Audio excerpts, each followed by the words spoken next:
Coloque a mão no coração, feche os seus olhos e vamos falar com Deus nesse momento. Ó Santo e poderoso Deus, nós nos colocamos em Tua presença, em oração, gratos por esse dia, gratos por essa oportunidade. Para nós, meu Deus, sempre é uma honra, um privilégio estar aqui, neste lugar santo.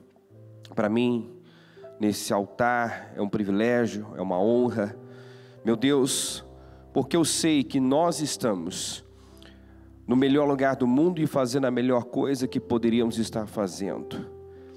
Não somos dignos nem merecedores, porém sabemos, meu Deus, que a maneira como o Senhor nos trata não é por merecimento.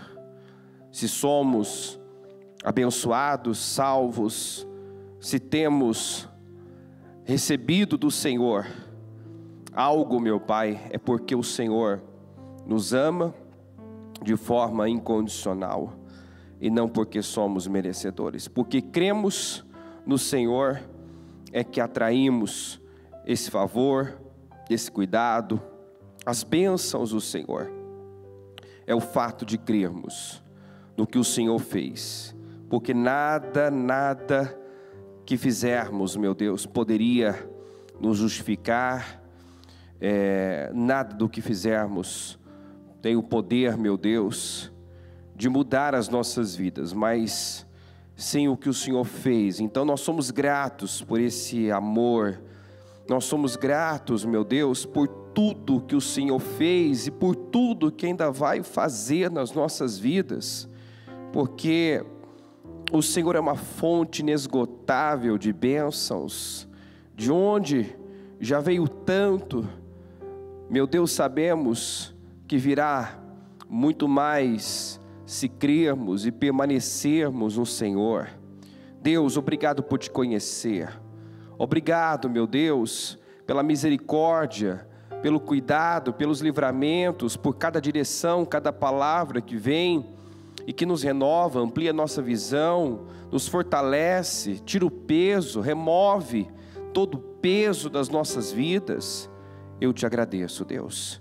Eu quero pedir ao Senhor que conduza essa reunião, porque nós não queremos nada da cabeça de um homem, mas tudo que vem, que procede do Senhor. Então que eu seja apenas um instrumento nas tuas mãos, que o teu Espírito conduza, que o Senhor fale aos nossos corações, que a tua palavra, meu Deus, alimente e fortaleça a nossa fé, e que possamos sair daqui mais fortes, mais robustos espiritualmente.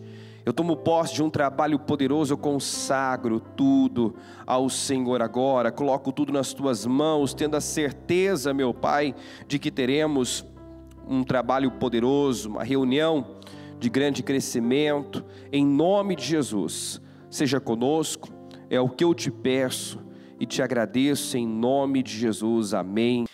Vamos abrir em Samuel, 1 Samuel 24. Nós falamos na quarta-feira sobre honra. Nós atraímos o que honramos. E o sábio, diga assim comigo, o sábio honra aquilo que sonha atingir. Isso. Nós não vamos atrair o que não honramos, não respeitamos. Se eu desejo algo, se eu sonho com algo, eu preciso honrar, respeitar isso. E não tem como falar sobre esse assunto sem mencionar, sem citar, sem usar como exemplo Davi. A maneira como ele honrou Saul é uma coisa assim que nos impacta. A maneira como esse homem reverenciou e honrou aquele que, embora estivesse numa posição, na condição de rei, que deveria agir com justiça, que deveria ser um exemplo para a nação, um modelo para os próximos que se sentariam no trono, foi o oposto disso. Diferente do que nós vemos, né? É muito comum quando alguém que está no poder age de forma ilícita, revela-se uma pessoa sem caráter. É comum, inclusive, os cristãos, os que se apresentam como cristãos, mas que não vivem de acordo com a palavra, falarem mal, criticarem. Nós podemos discordar, devemos inclusive discordar daquilo que é errado, mas temos que lembrar que quem está no poder é a média do povo, né? Quando reclamamos dos nossos governantes, nós precisamos olhar para o que estamos formando dentro da nossa casa, para o tipo de gente que estamos criando dentro do nosso lar, né? Não admirarmos, criticarmos o que vemos aí fora, sendo que de repente o mesmo está acontecendo, né, dentro de casa. Então tudo começa dentro de casa, né? O sujeito que hoje rouba milhões não foi corrigido quando levou para casa o lápis do amiguinho, né? Ah, é só um lápis, é só uma borracha, enfim. Esse não é o meu assunto, mas faço essa observação, porque a maneira como Davi honrou Saul, honrou o rei, que se perdeu completamente, tornou-se o exemplo a não ser seguido, revela da parte de Davi uma sabedoria que falta em muita gente, uma sabedoria, uma grandeza. Por isso que ele fala, né, Deus pode tornar grande e forte qualquer pessoa, porque ele era o último da fila, o menor dos menores, insignificante aos olhos, improvável, mas Deus viu dentro dele o que não viu em nenhum outro. Deus encontrou uma grandeza, um coração segundo o seu coração, e Deus sempre escolhe, promove, exalta, abençoa uma pessoa pelo seu coração. Definitivamente nós temos que ser maiores por dentro do que por fora, porque é o que está dentro de nós que vai determinar o resultado que teremos aqui fora. Se formos pequenininhos, medíocres, miseráveis por dentro, jamais seremos grandes e fortes aqui fora. Então eu preciso ser grande dentro, e as atitudes que eu vou mostrar aqui do Davi, as atitudes que ele teve com Saul, mostram o quanto esse homem era grande por dentro, e a sabedoria de honrar aquilo que ele não somente sonhava, mas Deus já havia, né, através da unção que ele recebeu, deixado claro que era o que estava determinado para o seu futuro. Então, Deus tinha o trono para Davi. Era propósito de Deus, era vontade de Deus que Davi reinasse Israel. Mas nós sabemos que a vontade de Deus não determina tudo, né? Ele respeita as nossas escolhas, Ele respeita as nossas decisões, Ele respeita o nosso livre-arbítrio. Deus quer que todos sejam plenos, Deus quer que todos sejam bem-sucedidos, Deus quer que todos vivam a vida que sonham, que desejam viver, mas Ele respeita as escolhas que nós fazemos, as decisões que nós tomamos. Então, no final das contas, nós vamos ter o que nós plantamos, nós vamos colher aquilo, né, que temos no dia a dia semeado com cada decisão, com cada atitude. Então, vamos Vou ler um pouquinho mais hoje, mas eu creio que é importante para o entendimento, a clareza. Então, em Samuel 24, começando aqui no versículo 1, diz assim, Saul voltou da luta contra os filisteus e disseram-lhe que Davi estava no deserto de En-Gedi. Então Saul tomou 3.000 dos seus melhores soldados de todo Israel e partiu à procura de Davi e seus homens, perto dos rochedos dos bodes selvagens. Ele foi aos currais de ovelhas que ficavam junto ao caminho. Havia ali uma caverna e Saul entrou nela para fazer suas necessidades. Davi e seus soldados estavam bem no fundo da caverna. Eles disseram: este é o dia sobre o qual o Senhor lhe falou. Entregarei nas suas mãos o seu inimigo para que você faça com ele o que quiser. Então Davi foi com muito cuidado e cortou uma ponta do manto de Saul, sem que este percebesse. Mas Davi sentiu bater-lhe o coração de remorso, por ter cortado uma ponta do manto de Saul. E então disse aos seus soldados: que o Senhor me livre de fazer tal coisa a meu senhor, de erguer a mão contra ele, pois é o ungido do Senhor. Com essas palavras, Davi repreendeu os soldados e não permitiu que atacassem Saul.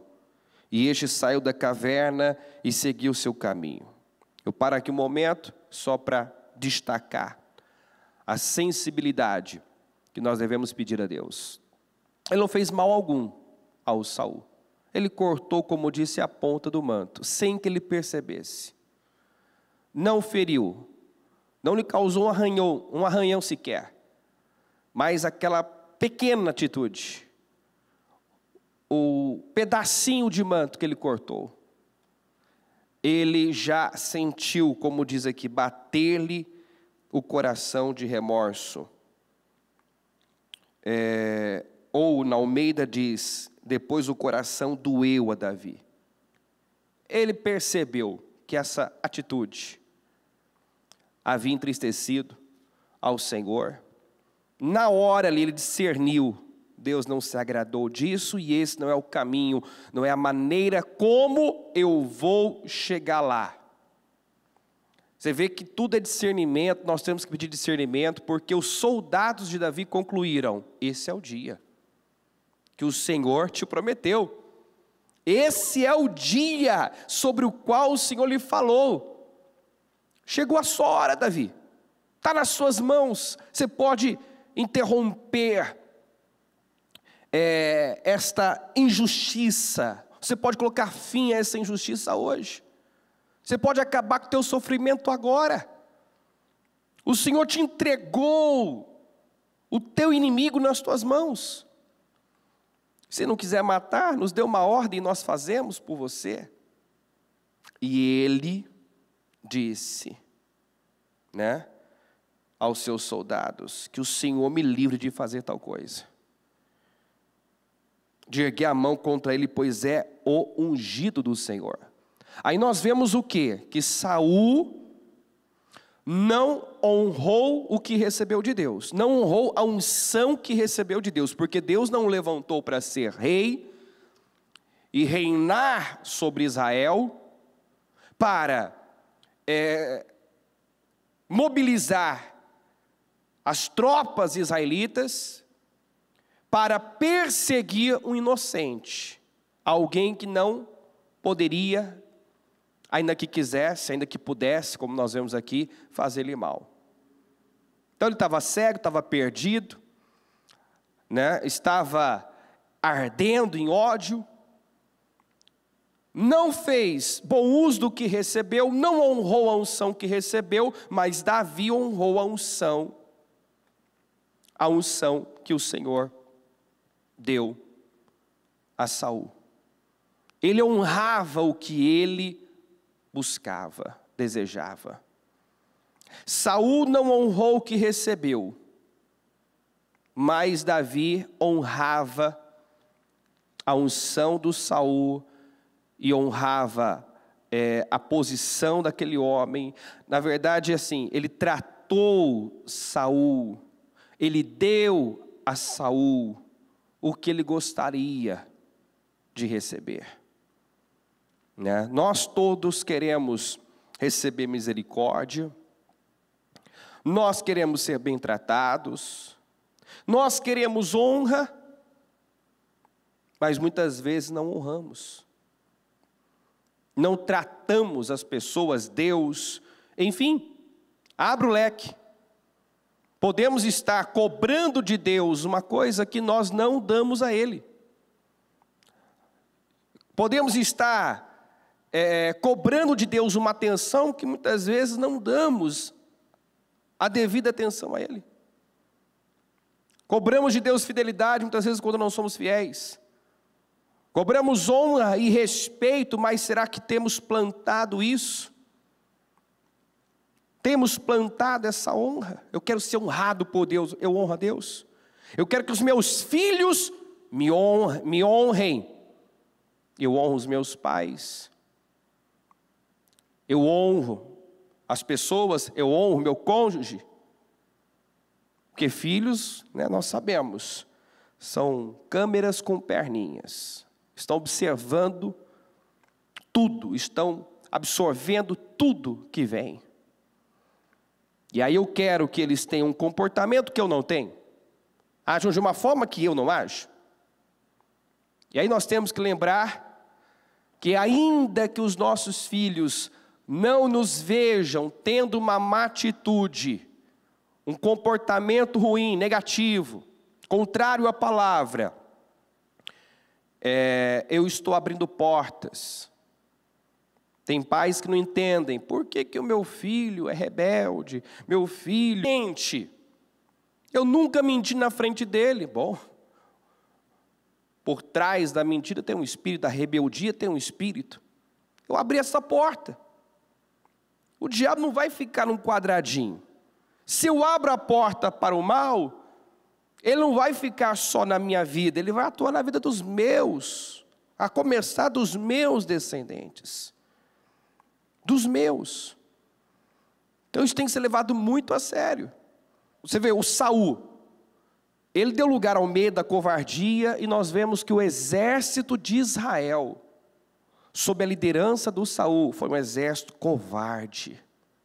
Por quantos dias mesmo Golias ficou lá afrontando o exército de Israel, o próprio Deus? 40 dias. 40 dias se colocando de manhã e à tarde e chamando para o desafio. Tem um homem aí para me enfrentar? O exército era o reflexo da sua liderança. O problema sempre está na ponta. A bispa vive dizendo isso. O problema sempre está na ponta. Então, se eu sou o cabeça, o líder, né? O cabeça da minha família, o líder de uma empresa, estou à frente de pessoas, a porta que eu abrir, o mal que entrar por intermédio da minha vida vai acabar atingindo quem está debaixo de uma liderança. Por isso nós temos que ser responsáveis, entender que as nossas atitudes e escolhas não afetam somente a nossa vida, mas a vida de quem está ao nosso redor, né? Voltando aqui, Davi imediatamente deu aquele passinho para trás. Opa! Quando o coração doeu, quando o coração, né, bateu de remorso, ele já entendeu. Não é por aí, não é dessa forma. Essa sensibilidade nós temos que buscar. E essa disposição, né, para fazer o certo, o que Deus espera de nós. Porque parecia assim, mais fácil fazer o que os soldados sugeriram. Davi poderia ter matado? Conseguiria ter matado Saul? Conseguiria, mas teria perdido muito mais. Tem coisas que você consegue para a sua própria destruição. Tem portas que nós muitas vezes abrimos para a nossa própria derrota e vergonha. Eu posso até, igual o Moisés. O Moisés, ele ouviu a primeira vez, bata na rocha, e dela sairá água. Ele bateu e saiu. Na segunda ocasião o Senhor disse: fale com a rocha. Ele foi lá e bateu na rocha. Saiu ou não saiu água? Quando ele bateu na segunda ocasião, que era para falar, saiu, não saiu? Isso foi bênção? Não foi bênção. Ele conseguiu água. Só que ele perdeu a entrada dele na terra prometida. O Senhor virou para ele e disse: você não me honrou. Então, ele teve sucesso, ele conseguiu, depende do ponto de vista. Conseguiu à custa de quê? Eu consegui isso, à custa de quê? Daquilo que talvez eu esperei por uma vida. Está entendendo? Então nós temos que ter esse discernimento.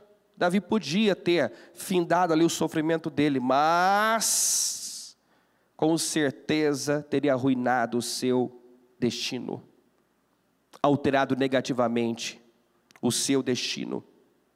Então ele discerniu, ele diferente dos soldados, viu que aquilo era um teste, que Deus queria ver o que ia sair dele, o que estava dentro dele, se a ânsia por poder, por chegar ao trono, ou obedecer a Deus, pagando o preço que fosse necessário. Esse foi o teste. O que importa mais para Davi? Chegar logo no trono, ou me agradar a qualquer custo? Para agradar a Deus aqui, ele continuou mais um tempo vivendo como um fugitivo do Estado. Ele poderia ter interrompido isso, mas também não chegaria a ser rei. Ele poderia ter colocado um ponto final naquela perseguição injusta, mas talvez não, eu arrisco dizer, que nunca chegaria a ser o que foi destinado a ser. Então nós temos que estar atentos, porque tudo é um teste, e um passo, uma escolha errada pode estragar tudo. Então Davi saiu da caverna, no 8, e gritou para Saul: ó rei meu senhor.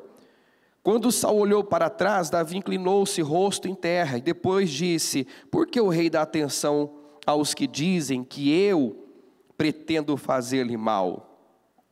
Hoje o rei pode ver com seus próprios olhos como o Senhor o entregou em minhas mãos na caverna.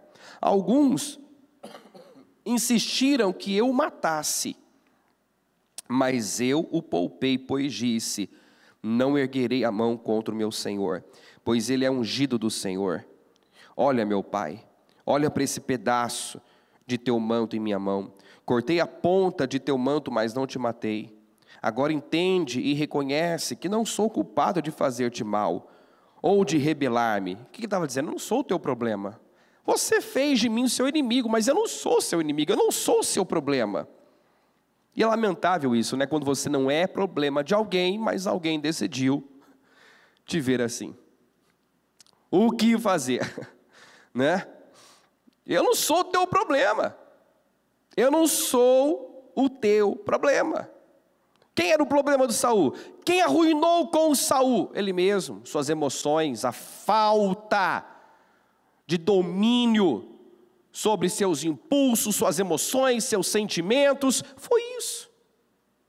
Foi isso que estragou com a vida desse homem, que foi o primeiro rei levantado para ser modelo, exemplo, referência, para ser o que Davi foi no lugar dele. Davi, quando se fala de um rei em Israel, apesar de Salomão ter excedido em glória, em riqueza, quando se fala de um rei, primeiro nome que vem, o rei mais honrado, mais respeitado é Davi. E você vai ver que é porque ele plantou essa honra. Ele plantou, e o custo foi alto. Ele plantou a honra que ele hoje recebe, que ele recebeu e até hoje é honrado. Olha, meu pai, para esse pedaço cortei a ponta do teu manto, mas não te matei. Agora entende e reconhece: não sou culpado de fazer-te mal ou de rebelar-me. Não te fiz mal algum, embora estejas à procura para tirar minha vida. O Senhor julga entre mim e ti. vingue ele os males que tem feito contra mim, mas não levantarei a mão contra ti. Como diz o provérbio antigo, dos ímpios vêm coisas ímpias. Por isso, não levantarei a minha mão contra ti. O que ele estava dizendo? Se eu fosse o ímpio, eu não teria perdido a chance. Se eu não temesse a Deus, Saul, sua cabeça já tinha rolado. Eu teria retribuído o mal com o mal. Porque o que esperar de um ímpio, né? Vai cobrar a vida de quem está morto? Justiça? Vai esperar justiça, lealdade, fidelidade de alguém que não teme a Deus? Não. Mas eu não sou ímpio. Eu temo a Deus. De ímpio vem coisa ímpia. Ele estava dizendo assim para Saul: você sabe o que esperar de mim, Saul. Eu não sou ímpio, eu temo a Deus.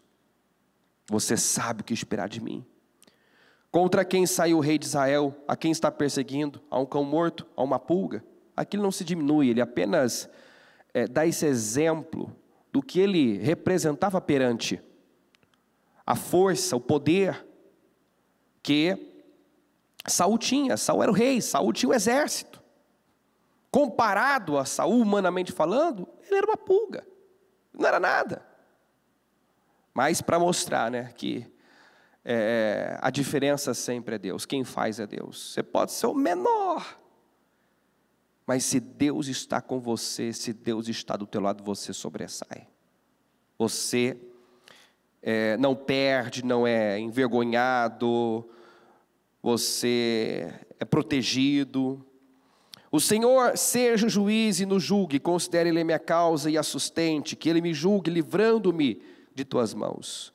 Tendo Davi falado todas essas palavras, Saul perguntou: é você, meu filho Davi? E chorou em alta voz. Você é mais justo que eu, disse a Davi. Você me tratou bem, mas eu o tratei mal. Você acabou de mostrar o bem que me tem feito. O Senhor me entregou em suas mãos, mas você não me matou. Quando um homem encontra um inimigo e o deixa ir sem fazer-lhe mal, o Senhor o recompense com bem, pelo modo como você me tratou hoje. Agora tenho certeza de que você será rei e de que o reino de Israel será firmado em suas mãos. Portanto, jure-me pelo Senhor que você não eliminará meus descendentes, nem fará meu nome desaparecer da família de meu pai. Então Davi fez seu juramento a Saul, e este voltou para casa, mas Davi e seus soldados voltaram para a fortaleza. Aí você pensa, né? Agora a ficha caiu, a mente se abriu, né? Agora mudou, só que não. Saul tinha esses momentos aí de lucidez, demonstrava ali um arrependimento falso, mentiroso, uma falsa humildade. Esse foi o problema do Saul. Ele não se arrependia, ele não era sincero, né? As suas palavras não condiziam com o que estava no seu coração, e Deus sonda o coração, esquadrinha a mente, sonda o coração, e sempre pesa muito mais a atitude que temos no coração, o que Ele encontra no nosso coração. Então você vê ele falando aqui, né? Puxa, se arrependeu, mudou, é outra pessoa agora. Mas não. Passou aquele momento, lá estava o Saul se mobilizando o exército novamente para perseguir esse homem. Porque o diabo, você tem que tomar cuidado com o que entra na sua cabeça, com o que desce ao seu coração, porque você pode nunca mais se recuperar. Por isso que a Bíblia diz: guarda o teu coração acima de tudo. Combata o mal no início. Porque tem gente que quando algo toma o coração, acabou. Toma a vida da pessoa, né? E aquilo passa a se tornar o seu propósito, a sua razão de existência. Você vê que Saul não vivia para outra coisa a não ser perseguir Davi, matar o Davi. Tinha que estar lutando contra os filisteus, tinha inimigos de verdade, mas estava lá com aquela obsessão de matar o Davi. E é interessante, né, que o Davi deixa claro: eu não sou ímpio. Você sabe o que esperar de mim? De ímpio vem coisa ímpia. Eu não sou ímpio. Eu jamais ousaria tocar em você. Agora você vê o Saul dizendo: quem é que trata um inimigo assim? Quem é que, quando um homem encontra um inimigo, e o deixa aí sem fazer mal? O que ele estava dizendo? Davi, se a gente tivesse, né, em lugares diferentes, a tua cabeça tinha rolado. Se Deus tivesse me dado assim, você nas minhas mãos, como Ele me deu nas suas mãos, você não estaria mais respirando, não. Então, lamentável isso, né? Lamentável. Tem gente que se assemelha mais ao Saul do que a Davi. Tem gente que tem, assim, a oportunidade de fazer o bem, mas opta por fazer o mal. De ser misericordioso, mas prefere executar juízo. Já Davi viveu no tempo da lei, mas entendia muito bem sobre graça. Graça é quando você recebe, né, o que não merece. E misericórdia é quando você não recebe o que merece. Então Davi já entendia sobre graça e sobre misericórdia. Aqui no 26, nós vemos a mesma situação. A mesma situação. Ao mesmo tempo que era um teste para Davi, também era uma oportunidade para Saul. Eu vejo dessa forma. Do mesmo jeito que Davi estava sendo testado, colocado à prova, Saul estava tendo novamente a oportunidade de realmente cair em si. De verdadeiramente se arrepender, mas não. 26:6. Davi perguntou ao Hitita, Aimeleque e Abisai, filho de Zeruia, irmão de Joabe: quem descerá comigo ao acampamento de Saul? Disse Abisai: irei com você. Davi e Abisai entraram à noite no acampamento. Saul estava dormindo e tinha fincado sua lança no chão perto da cabeça. Abner e os soldados estavam deitados à sua volta. Abisai disse a Davi: hoje Deus entregou o seu inimigo nas suas mãos. Agora deixe que eu crave a lança nele até o chão com um só golpe, não precisarei de outro. Davi, contudo, disse a Abisai: não mate. Quem pode levantar a mão contra o ungido do Senhor e permanecer inocente? Juro pelo nome do Senhor, disse ele, o Senhor mesmo o matará, ou chegará a sua hora e ele morrerá, ou ele irá para a batalha e perecerá. O Senhor me livre de levantar a mão contra o seu ungido. Agora, vamos pegar a lança e o jarro com água que estão perto da cabeça dele e vamos embora. Dito isso, Davi apanhou a lança e o jarro que estavam perto da cabeça de Saul, e eles foram embora. Ninguém os viu, ninguém percebeu nada e ninguém acordou. Estavam todos dormindo, pois um sono pesado vindo do Senhor havia caído sobre eles. Então você vê que Deus estava nisso. Era mais uma vez Deus permitindo essa situação. Então Davi foi para o outro lado e colocou-se no topo da colina, ao longe, a uma boa distância deles, e gritou para o exército e para Abner, filho de Ner: você não vai me responder, Abner? Abner respondeu: quem é que está gritando para o rei? Disse Davi: você é homem, não é? Quem é como você em Israel? Por que você não protegeu o rei, seu senhor? Alguém foi até aí para matá-lo. Não é bom isso que você fez. Juro pelo Senhor que todos vocês merecem morrer, pois não protegeram o seu rei, o ungido do Senhor. Agora olhem, onde estão a lança e o jarro de água do rei, que estavam perto da cabeça dele. Saul reconheceu a voz de Davi e disse: é você, meu filho Davi? Davi respondeu: sim, ó rei, meu senhor. E acrescentou: por que meu senhor está perseguindo este seu servo? O que eu fiz? E de qual mal sou culpado? 21. Então Saul disse: pequei. Volte, meu filho. Interessante, ele chama de filho, né? Meu filho. Mas consideração pela vida do Davi, ele não tinha nenhuma. Volte, meu filho, como você hoje considerou preciosa a minha vida, saiu da boca do próprio Saul. Ele viu isso. Ele viu que Davi considerou preciosa a vida do Saul.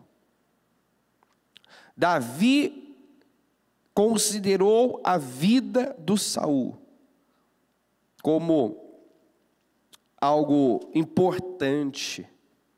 Ou seja, ele deu importância. Ele deu honra, ele deu importância ao Saul.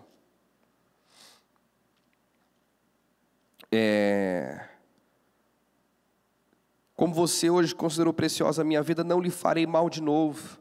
Tenho agido como um tolo e cometi um grande erro. Respondeu Davi: aqui está a lança do rei. Venha um dos seus servos pegá-la. O Senhor recompensa a justiça e a fidelidade de cada um. Ele te entregou nas minhas mãos hoje, mas eu não levantaria a mão contra o ungido do Senhor.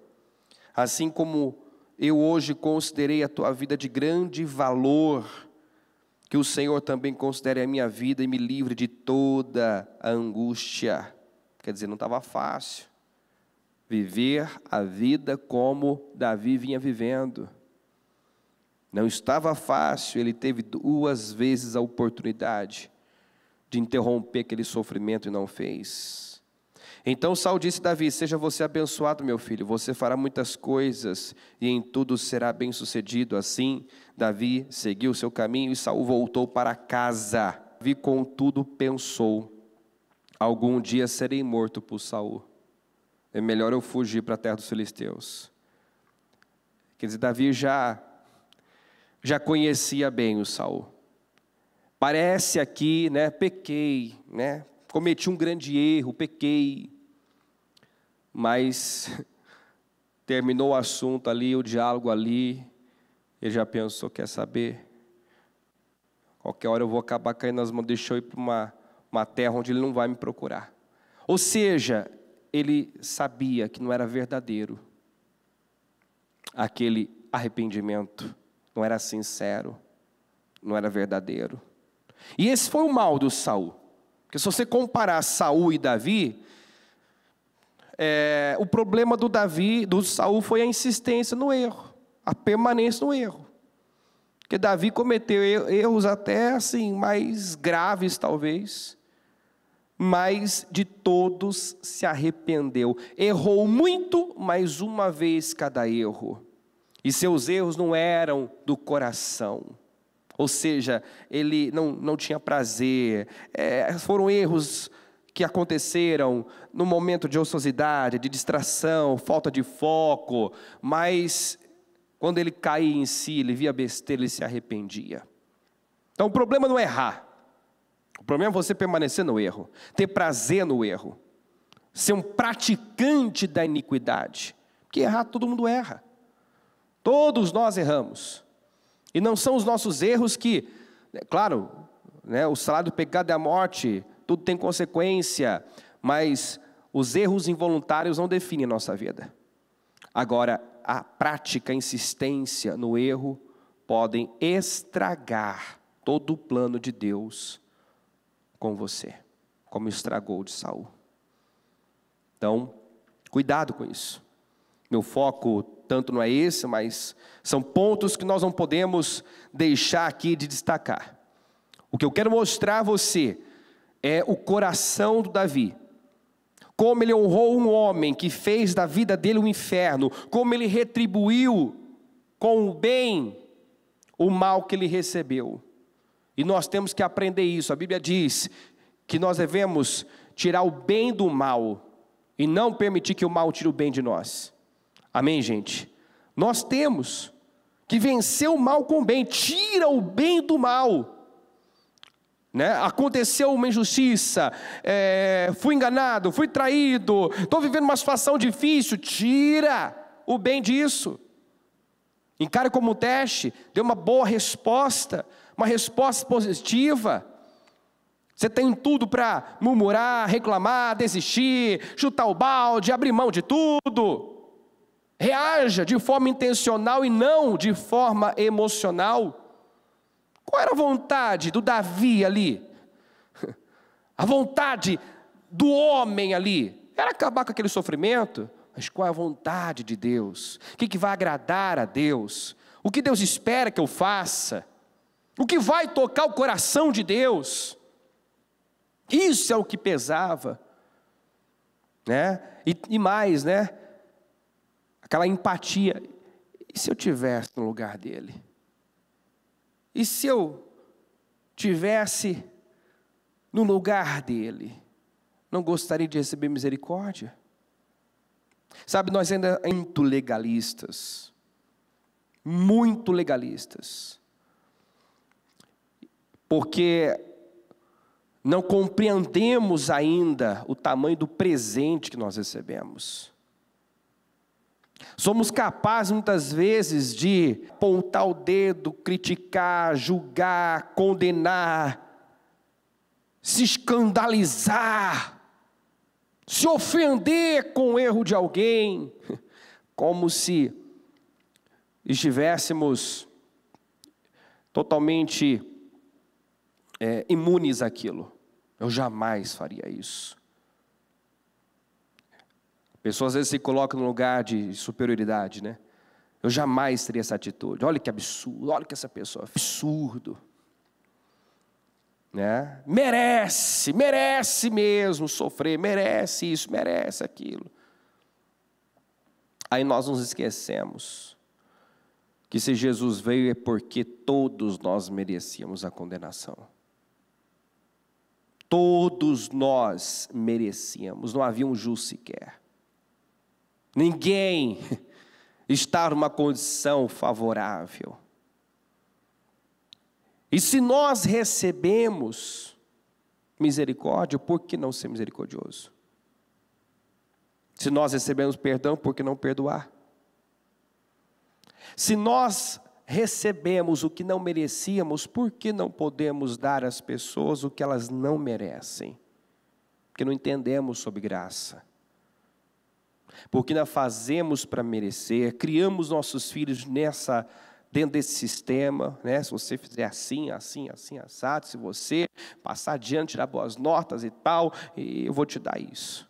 Então vão criando com essa mentalidade, eu tenho que fazer por merecer. Fazer por merecer. Aí alguém vai pensar, mas aí então não tenho que fazer nada, eu só tenho que receber. Acontece que quando você recebe sem merecimento, a salvação exige uma resposta. A resposta da salvação, o resultado da salvação é a santidade. Se eu sou salvo, naturalmente eu vou praticar boas obras. É como aquele exemplo que a bispa deu, do sujeito no corredor da morte. Nada do que ele fizesse, não havia nada que ele pudesse fazer ali, que pudesse salvá-lo, alterar aquele destino. Aí de repente, ele tem um indulto, ele é posto em liberdade, né? Aquela sentença é rasgada. O que se espera de uma pessoa como essa, que estava sentenciada à morte, que recebeu, né, esse presente, vida de novo, que ele volte a fazer o que o colocou naquela situação? Não. A maneira como ele foi amado, perdoado, quando a Bíblia diz que o amor cobre as transgressões, que o amor constrange, constrange mesmo. Constrange mesmo. Você quer desconcertar uma pessoa, retribua o mal com o bem. Trate essa pessoa que te faz mal, trate ela bem, você vai desconcertar ela.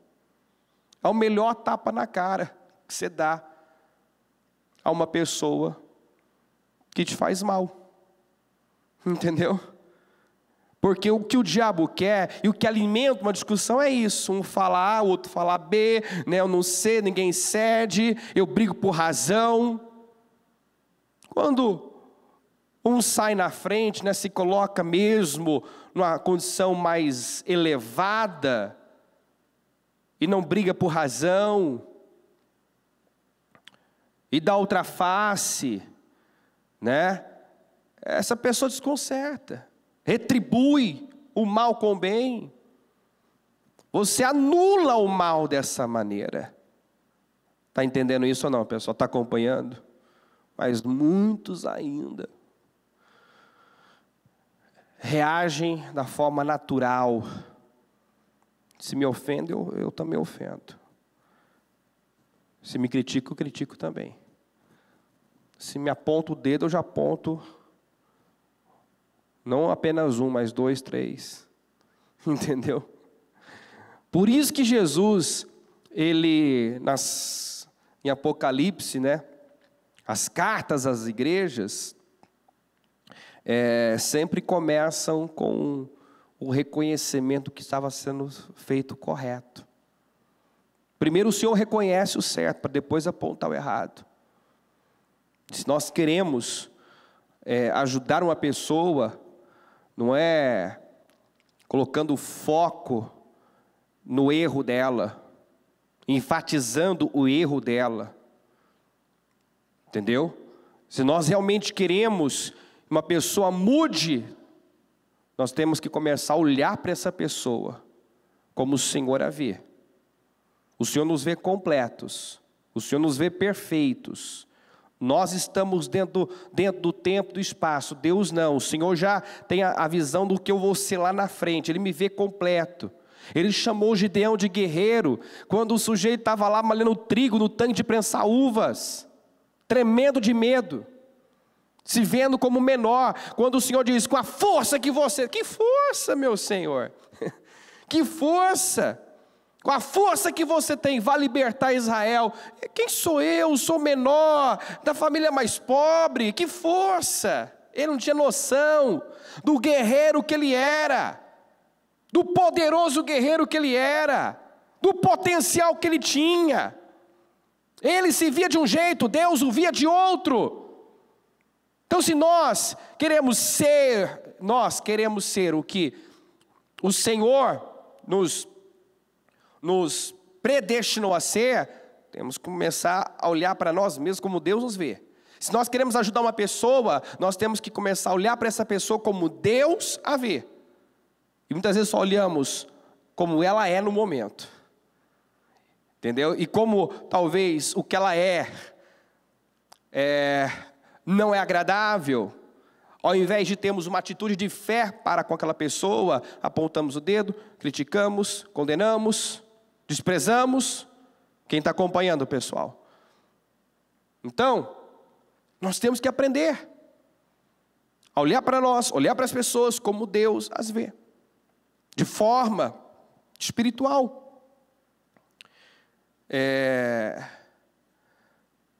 Porque fomos chamados para isso, né? Para viver por fé, andar por fé. E fé é acreditar no que é invisível. Eu não estou vendo, mas existe, é real. A fé é a certeza, é a prova do que não se vê. É chamar as coisas que não são como se já fossem. 2 Samuel capítulo 1.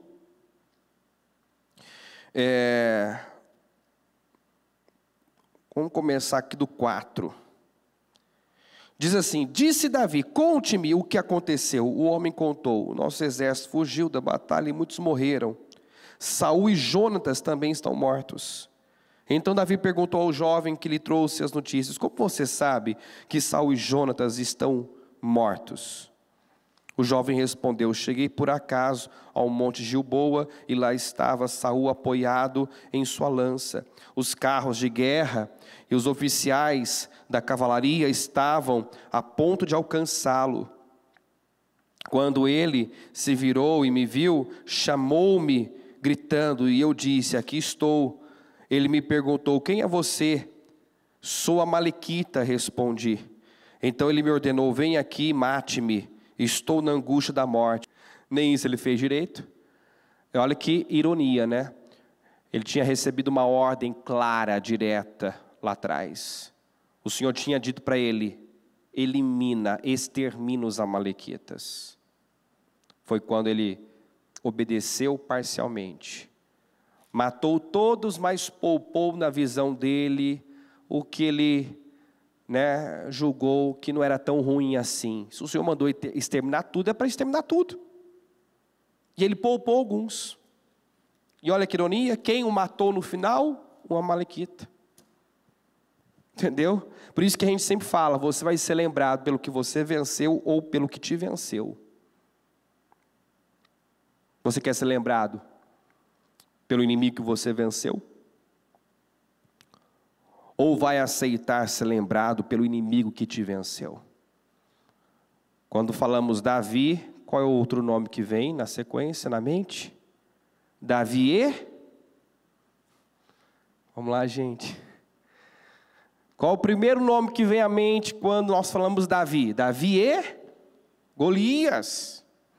Sansão e Dalila.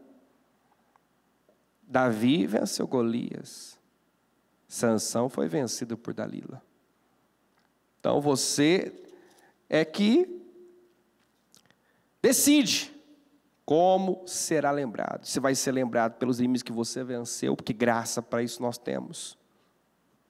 Ou você vai ser lembrado pelos inimigos que te venceram, porque não considerou a imensa provisão de graça que te foi dado. Porque você tem graça para tudo. Diga: eu tenho graça para tudo. Diga: eu tenho graça para vencer o pecado, o diabo. Diga: eu tenho graça para vencer a doença. Gente, com força, a miséria. Diga: eu tenho graça para vencer qualquer coisa. Eu tenho, você tem. Agora, se eu não creio, eu não ativo esse poder. Porque graça é favor, é uma capacitação que vem de Deus. É um poder que nós recebemos de Deus. Para fazer coisas que sozinho não seríamos capazes. Se eu creio, eu ativo esse poder. Eu me torno a pessoa que o Senhor já disse que eu sou. Mas se eu não creio, eu estou desprezando essa imensa provisão de graça. Sou amalequita, respondi. 9, então ele me ordenou: vem aqui e mate-me, estou na angústia da morte. 10, por isso aproximei-me dele e o matei, pois sabia que ele não sobreviveria ao ferimento. Peguei a coroa e o bracelete dele e trouxe-os a ti, meu senhor. Então Davi rasgou. Olha só a postura do Davi. Não foi Davi que matou. Não foi Davi que o matou. Chegou a notícia, e quando chegou, ele rasgou suas vestes, e os homens que estavam com ele fizeram o mesmo. A essa altura eu creio que eles já entendiam como Davi pensava, os valores de Davi. E se lamentaram, chorando e jejuando até o fim da tarde, por Saul e por seu filho Jonatas, pelo exército do Senhor e pelo povo de Israel, porque muitos haviam sido mortos à espada. Gente, qualquer um no lugar, iria fazer uma festa. Pronto, Deus me vingou, Deus me justificou, Deus agora me concede liberdade, agora eu sou livre. Qualquer um iria festejar. Davi rasgou as vestes, entrou em luto, chorou, jejuou, lamentou. E Davi perguntou ao jovem que lhe trouxe as notícias: de onde você é? E ele respondeu: sou filho de um estrangeiro, sou amalequita. Davi lhe perguntou: como você não temeu levantar a mão para matar o ungido do Senhor? Quer dizer, ele não viu isso com bons olhos. A morte, nem quem trouxe a notícia da morte. Então Davi chamou um dos seus soldados e lhe disse: vem aqui, mate-o. O servo feriu e o homem morreu. Davi tinha dito ao jovem: você é responsável por sua própria morte. Sua boca testemunhou contra você quando disse: matei o ungido do Senhor. Davi cantou esse lamento sobre Saul e seu filho Jonatas e ordenou que se ensinasse aos homens de Judá. É o lamento do arco, que foi registrado no livro de Jazar. O seu esplendor, ó Israel, está morto sobre os montes. Falando de Saul. Olha como ele se referia a Saul. A honra, o respeito que ele demonstrava por esse homem. O seu esplendor, ó Israel, está morto sobre os seus montes. Como caíram os guerreiros. Os guerreiros. Jonatas era um guerreiro. Saul não era lá esse guerreiro. Mas você vê, ele não aproveitou a oportunidade para se sentir justificado e agora crescer. Sabe aquela coisa? Bem feito. Teve o fim que mereceu. Teve o fim que mereceu. Teve. De fato teve. Mas o que saiu? O que eu quero mostrar a você é o que saiu de Davi em relação a Saul. O tempo todo. Saul teve o que mereceu? Teve o que plantou? Teve. Em algum momento Davi se alegrou? Fez festa? Não. Até na morte, até depois da morte, que eu poderia pegar a passagem do capítulo 9, de como ele busca saber se tinha alguém da família de Saul, ainda para ele mostrar a lealdade, a bondade do Senhor. E é quando encontra Mefibosete ali, ele tira Mefibosete lá de Lodebar, de um lugar miserável, põe ele para comer a sua mesa, honrando os descendentes de Saul, honrando Saul mesmo depois da morte. Então, se tem alguém que praticou muito bem o princípio da honra, foi Davi, e isso justifica o quanto esse homem foi honrado. Não somente isso, mas está aqui, é indiscutível, você atrai o que você honra. Davi foi tão honrado, mas tão honrado, e não foi por acaso, não foi de graça, foi honrando, plantando honra. Olha só, ouvinte, não conte isso em Gate, não proclame nas ruas de Ascalon. Nós não vamos festejar, nós não vamos espalhar essa notícia. Nós não vamos celebrar a morte do Saul. Não conte isso, não proclame, para que não se alegrem as filhas dos filisteus, nem exultem as filhas dos incircuncisos. Aqui no 23, Saul e Jonatas, muito amados, nem na vida nem na morte foram separados, eram mais ágeis que as águias, mais fortes que os leões. Ele ainda enaltece, exalta, elogia Saul, mais forte. Saul tornou-se símbolo de fraqueza, Saul tornou-se símbolo de covardia. Aí ele vem e diz que ele era ágil, eles eram ágeis como águias, fortes como leões. Está entendendo o que eu quero dizer? Sim ou não, pessoal? Falar que uma pessoa falar o que você está vendo, é uma atitude natural. Olhar para alguém, né, tendo uma má atitude, e falar mal, criticar, falar o que você está vendo, é o que qualquer um faria. Estava vendo lá o Gideão, intimidado, né, impotente, se vendo impotente diante da situação, mas virou para ele e disse: o Senhor está contigo, poderoso guerreiro, com a força que você tem, vai libertar Israel. É assim que eu te vejo. Para mim é isso que você é. Para mim, você não é o que você pensa acerca de você mesmo. Você não é como você. Para mim, você não é o que você vê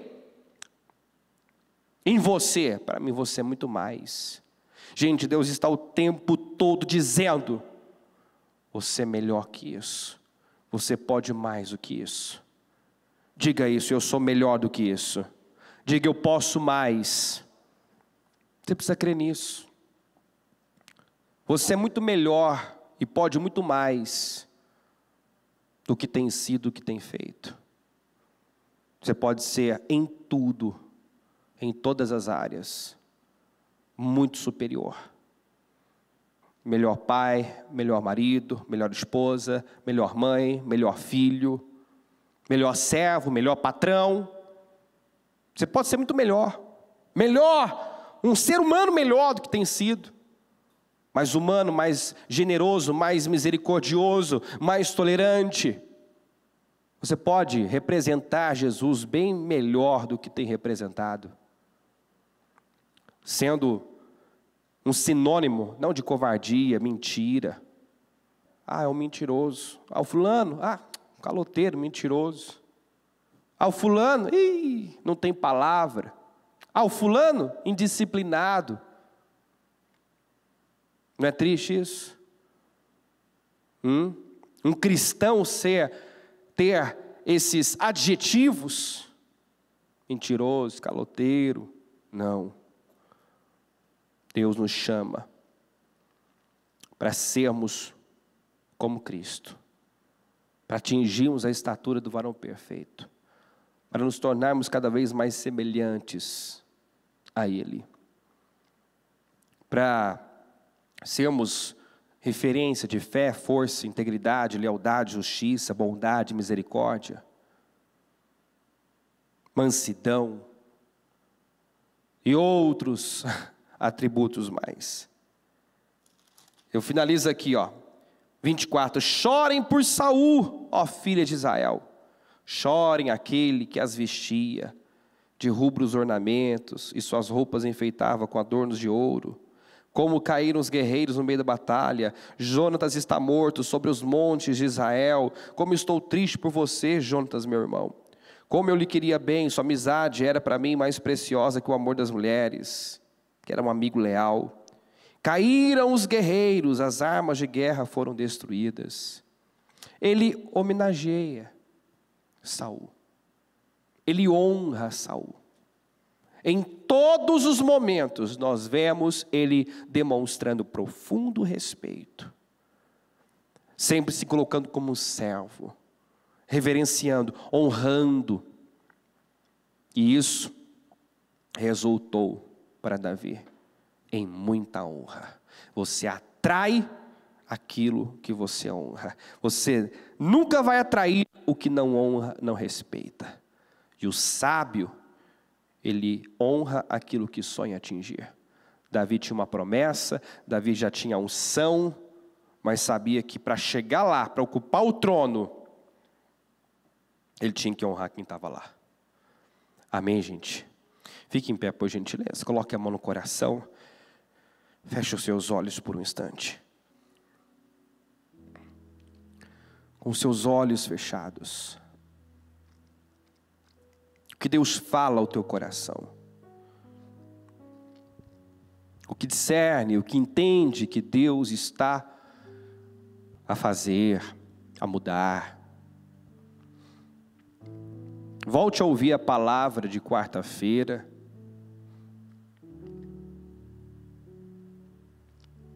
E você vai entender ainda mais sobre esse princípio tão importante. O Senhor disse: honrarei aqueles que me honram e desprezarei aqueles que me desprezam. Todo mundo gosta e quer ser honrado. Honrado por Deus, honrado pelas pessoas. Respeitado. Agora eu respeito. Eu respeito a Deus. Eu me importo com o que Ele pensa. Pesa para mim o que Ele pensa, o que Ele quer, a vontade dEle. Para Davi pesou. Para Davi era só o que importava. Você vê o Saul se vendendo, que queria fazer uma média com os seus soldados. Queria aprovação dos homens. Já o Davi não teve problema em botar um freio nos seus soldados. Ele disse para Saul: alguns insistiram que eu te matasse. Os soldados pediram, é um golpe só, Davi, nos dê permissão, eu só preciso de um golpe. E ele disse: não, vocês não vão tocar no ungido do Senhor. Não permitiu, se impôs, contrariou seus soldados. Por quê? Porque ele entendeu, não é o que Deus quer. Pode até ser a minha vontade, a vontade de muitos, mas não é de Deus. Eu vou ficar com a vontade de Deus. Ele honrou a Deus, ele honrou as autoridades, ele honrou o pai dele, que não dava a mínima para ele. Quantas pessoas que já se ofenderam quando foi pregado: honra teu pai, honra tua mãe. É fácil falar, você não sabe quem foi meu pai, você não sabe quem foi minha mãe, o que eu vivi, o que eu passei. Pois bem, a Bíblia não diz honra teu pai e tua mãe se eles foram bons para vocês. Se eles foram bons para você, apenas diz honra teu pai e tua mãe. Honra as autoridades, não diz apenas as íntegras, as justas, as que agem com justiça. Não, honra. Jacó honrou Labão, que não se importava nem um pouco com ele, que só queria tirar dele, e ele não perdeu por isso. Ruth honrou Noemi. Noemi não tinha nada para oferecer, absolutamente nada para oferecer a Ruth. Não honrou a Noemi porque esperava algo dela. Ela honrou Noemi porque entendeu que era o que Deus queria que ela fizesse, e quem a recompensaria seria Deus, como de fato ela foi. Então honra a Deus, honra as pessoas, faça aos homens como ao Senhor, e espere do Senhor a recompensa. Tira da sua mente essa ideia de merecimento. Ele não merece que eu trate, que eu venha tratá-lo dessa maneira, desse jeito. Pois bem, você não merece também. Nenhum de nós merecíamos o que Jesus fez, e Ele fez mesmo assim. Vá para outro nível, mental, emocional, espiritual. Entenda sobre graça, entenda sobre misericórdia. Nós merecíamos condenação, estávamos mortos em nossos pecados, éramos merecedores da ira, diz a Bíblia, mas recebemos o quê? Tanto amor, um amor tão grande, demonstrado por Deus ao entregar seu Filho, demonstrado por Jesus em tomar o nosso lugar. Recebemos amor, recebemos graça, de graça, recebemos de graça, em nome de Jesus. Eu oro ao Senhor, meu Pai, para que essa palavra possa tomar os nossos corações, esse entendimento, meu Pai, possa mudar a nossa visão, nosso olhar, nossa forma de agir, de tratar, de lidar com as pessoas, meu Pai, até mesmo com aquelas, meu Deus, que muitas vezes nos fere, nos machuca. Eu oro, meu Deus, para que tenhamos essa mesma sensibilidade ao Senhor, ao Teu Espírito, essa mesma disposição de fazer intencionalmente o que é certo, o que Te agrada. Eu oro por esse coração, meu Pai. Eu oro para que cada um aqui seja bem maior por dentro do que por fora. Porque se alguém for grande fora, mas pequenininho dentro, vai terminar como um miserável, derrotado. Mas se uma pessoa já é pequena por fora, mas grande por dentro, ela tem à sua espera um futuro glorioso, grandioso.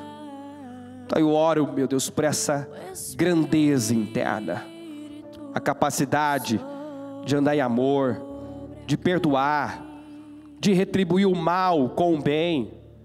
Jesus, ajuda-nos a viver pela graça,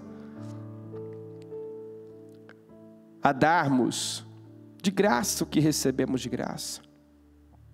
Fala mais, fala melhor aos corações.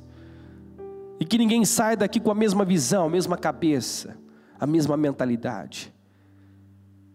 Se ela, meu Deus, viveu situações as quais seu coração foi contaminado, que ela decida agora limpar o seu coração.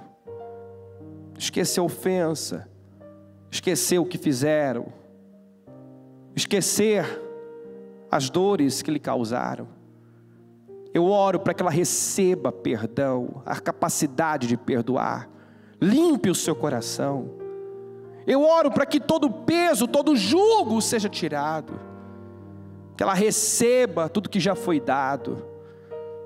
Que ela se torne uma pessoa livre de verdade. Em nome do Senhor Jesus. Abençoa cada um, meu Deus. Eu oro por mentes renovadas, corações transformados.